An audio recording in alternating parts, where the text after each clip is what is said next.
Moscou signale une attaque sans précédent, la plus grande offensive de drones depuis le début du conflit. 39 drones, aucune erreur de frappe. 39 bombes kamikazes volantes visant la propriété privée de Vladimir Poutine. Et cela précisément au moment où les dernières négociations de paix entre la Russie et l'Ukraine, sous la médiation du président américain Donald Trump, ont échoué en Floride. Ce n'était plus une démonstration de force, c'était un signal. Moscou signale une attaque sans précédent, la plus grande offensive de drones depuis le début du conflit. 39 drones, aucune erreur de frappe. 39 bombes kamikazes volantes visant la propriété privée de Vladimir Poutine. Et cela précisément au moment où les dernières négociations de paix entre la Russie et l'Ukraine, sous la médiation du président américain Donald Trump, ont échoué en Floride. Ce n'était plus une démonstration de force, c'était un signal limpide. L'Ukraine aurait manifestement choisi l'escalade finale, et la cible était on ne peut plus clair le président lui-même, Vladimir Poutine. Salutations douces à tous ceux qui au mot « paix » ne pensent pas immédiatement aux missiles. Le ministre russe des Affaires étrangères, Sergueï Lavrov, l'a confirmé lundi soir. L'Ukraine aurait tiré 91 voire 93 drones de longue portée selon certaines sources en direction de la résidence d'État de Poutine dans la région de Novgorod. Une attaque directe, non pas contre un objectif militaire quelconque ni contre un dépôt pétrolier, mais contre l'homme qui depuis des années est présenté comme la cible de la vindicte occidentale et qui serait désormais aussi celle des armes ukrainiennes. Mais le point clé est le suivant, d'après Lavrov, tous les drones ont été interceptés par le système de défense russe. Aucun impact, aucun dégât. Que faut-il en conclure ? Poutine s'en est-il sorti avec une simple frayeur ou n'est-ce que le calme avant la tempête ? Car Lavrov a été parfaitement clair, la réaction russe viendra. Point final. Le moment serait déjà fixé, tout comme les cibles. Et alors il n'y aura plus de menace. Cela explosera, et pas à moitié. Mais regardons de plus près les réactions et surtout les démentis pour le moins étranges venus de Kiev. Le président Zelensky, qui quelques heures plus tôt encore s'était publiquement indigné de l'échec des pourparlers de paix, a rejeté l'accusation sans attendre. Je cite, « La Russie tente seulement de saboter le processus de paix. » Bien sûr. Poutine se serait donc attaqué lui-même pour justifier une riposte. Qui peut encore croire à une telle version ? Ou pour poser la question autrement, qui aurait réellement intérêt à voir ces négociations échouer ? Peut-être un président ukrainien, conscient que son soutien en Occident s'effrite désormais distancé dans les sondages par des partis marginaux de gauche, tandis que son armée n'est presque plus en état de combattre. Ou peut-être ces va-t-en-guerre européens qui, depuis des années, font tout pour torpiller la moindre tentative de rapprochement diplomatique entre l'Est et l'Ouest. Donald Trump lui-même a résumé la situation sans détour lorsqu'il a été appelé directement par Poutine après l'attaque. Le président américain s'est dit abasourdi que l'Ukraine ait pu agir de la sorte et a déclaré textuellement « Dieu merci, nous ne leur avons pas livré de Tomahawks. Ce n'est pas un hasard, c'est un calcul politique, un calcul qui pourrait avoir des conséquences désastreuses pour l'Europe. Car si l'Ukraine a réellement, comme l'affirme la Russie, visé la vie du président russe par une attaque massive de drones, alors il ne s'agit plus d'une guerre. Il s'agit d'un assassinat politique ciblé. Il s'agit de terrorisme sous drapeau étatique. Et tout cela sur fond de négociations de paix avortées en Floride, où il est apparu, une fois de plus, que Zelensky et ses soutiens au sein de l'UE, l'Allemagne, en tête, n'ont aucun intérêt pour de véritables compromis. À la place des exigences maximalistes, sont posées, la Russie devrait se retirer totalement, Crimée comprise. Et si cela n'arrive pas, on passe à l'attaque, quitte à le faire avec 91 drones. Et désormais, le Kremlin est en furie. Moscou bout. Et oui, l'équilibre de la paix mondiale vacille. Car que se passera-t-il si la Russie riposte? Que se passera-t-il si le Kremlin décide d'anéantir le quartier gouvernemental de Kiev avec un missile Oreshnik, comme celui déjà utilisé en Syrie en 2024? Et si Poutine cédait à la pression intérieure et faisait enfin ce que ses faucons réclament depuis des années, affirmer une bonne fois pour toutes que la Russie ne se laissera pas sacrifier sur l'échiquier mondial? Ce n'est pas de la spéculation, c'est une réalité. Il y a un mois à peine, le président biélorusse Loukachenko mettait en garde contre un tel scénario.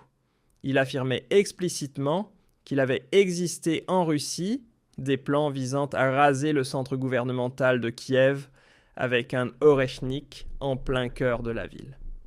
Seul Poutine aurait alors empêché cette décision. Mais attaquer le président change tout. Désormais, tout est suspendu à un fil. Le monde entier regarde vers Moscou. La diplomatie est morte et Kiev joue avec le feu, pas avec une simple allumette, mais avec un bidon d'essence entier. Le prochain coup viendra et plus personne ne pourra l'arrêter. Plus maintenant.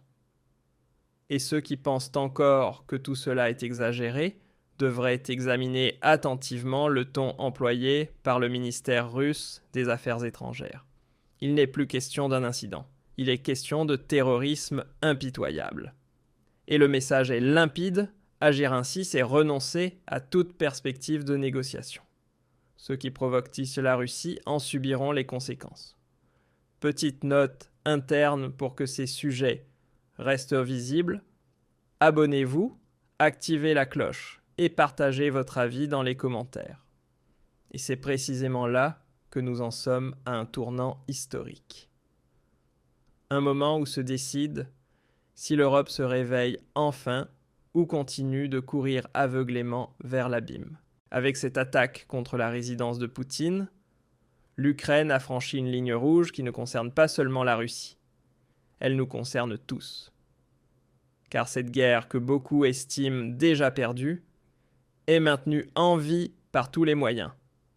Et pas par Moscou, mais par ceux qui n'ont aucun intérêt à la paix. Salutations appuyées à ceux qui veulent croire qu'il ne s'agit que d'un malentendu. Lorsqu'un président comme Donald Trump déclare publiquement que cette attaque a détruit tout effort diplomatique, toutes les alarmes devraient retentir. Quand un dirigeant obsédé par un accord de paix rapide se félicite soudain que Dieu, merci, aucun Tomahawk n'ait été impliqué, une chose est claire, cette escalade était sérieuse, elle était délibérée, et elle aura des conséquences. Mais que fait l'Union européenne? Que fait l'Allemagne? Que fait le chancelier Friedrich Merz? Rien. Silence, esquive, minimisation. Au lieu de dénoncer clairement cette escalade massive, on ressort l'arme de la propagande, on parle de désinformation russe, de tentative de division de l'Occident. Jusqu'où ce jeu va-t-il aller? Où est la vérité? Où est l'information honnête? Où est la responsabilité? Lorsqu'un gouvernement ukrainien prétend ignorer l'existence de 93 drones apparus simultanément dans l'espace aérien russe, c'est une insulte à toute personne capable de réfléchir. Ce n'est pas de la défense, c'est une farce. Et pourtant, les médias d'État reprennent cela sans vérification. Tagesschau et Die Spiegel, tous chantent la même rengaine. L'attaque serait douteuse, les images invérifiables. La Russie exploiterait la situation à des fins de propagande. Bien sûr. Comme toujours, le coupable est désigné avant même la moindre enquête. L'essentiel est de ne pas mettre en danger le narratif occidental. L'essentiel est que le public continue de croire à la légende d'un Zelensky pacifique qui ne ferait que se défendre. Mais à quoi ressemble réellement cette prétendue défense? À des frappes de drones ciblées contre la résidence privée de Poutine, à des attaques contre le pont de Crimée, à des actes de sabotage en profondeur sur le territoire russe. Est-ce là la nouvelle définition de la défense, ou plutôt une tentative délibérée de pousser la Russie à une réaction qui servirait ensuite de prétexte à de nouvelles livraisons d'armes, qui profitent au fond de la poursuite de cette guerre? Certainement pas la population ukrainienne sacrifiée jour après jour. Certainement pas les Russes qui subissent depuis des années le poids des sanctions occidentales. Les véritables bénéficiaires sont les industriels de l'armement, les think tanks, et les stratèges géopolitiques à Bruxelles et à Washington. Et oui, Berlin joue aussi à ce jeu. Car pendant que l'Allemagne, en 2025, vacille économiquement sous Friedrich Merz, pendant que les prix de l'énergie continuent de flamber et que les infrastructures tombent en ruine des milliards, sont déversés vers Kiev pour une guerre à laquelle on prétend pourtant ne pas participer activement. Bien sûr, envoyer des armes, assurer la formation, échanger des renseignements, mais surtout ne pas être considéré comme partie au conflit, plus personne n'y croit. Et la vraie question est la suivante. Quand les gens vont-ils enfin se réveiller? Quand comprendront-ils qu'on les trompe, qu'on les instrumentalise et qu'on les berne? La situation est plus explosive que jamais et elle est extrêmement dangereuse.